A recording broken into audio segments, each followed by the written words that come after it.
जी हाँ, आखिरी सवाल वो वर्मी कैफियत वाला जो है ना। जी, वर्मी का माना मफहूम वो ये समझ ले कि एक शख्स चाहे वो मर्द है चाहे वो औरत है, कभी वो उजलाती ग़िज़ाएं खाता है और कभी वो गुदी ग़िज़ाएं खाता है। यानी वो दोनों ग़िज़ाओं का इस्तेमाल करता है, तीसरी की इस्तेमाल की तरफ नहीं जाता। अब ये दोनों चीज़ें आहिस्ता ऐसे वो बढ़ा रहा है तो रतूबत उसके जिस्म में नहीं है।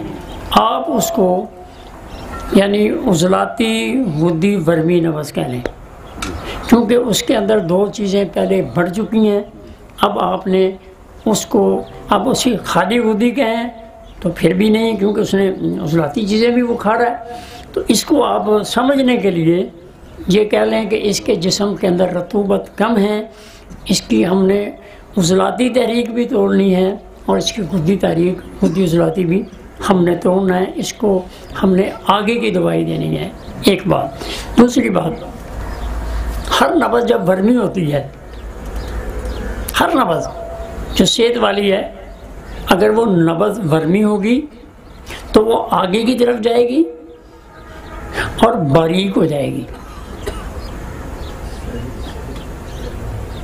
मसलन उजलाती गुद्दी नब्ज़ है, सेहत वाली 3 उंगलों पे है। अब उसने गुद्दी भी खाई, कभी उजलाती खाई, कभी गुद्दी खाई, वो साबी चीज़ नहीं ले रहा।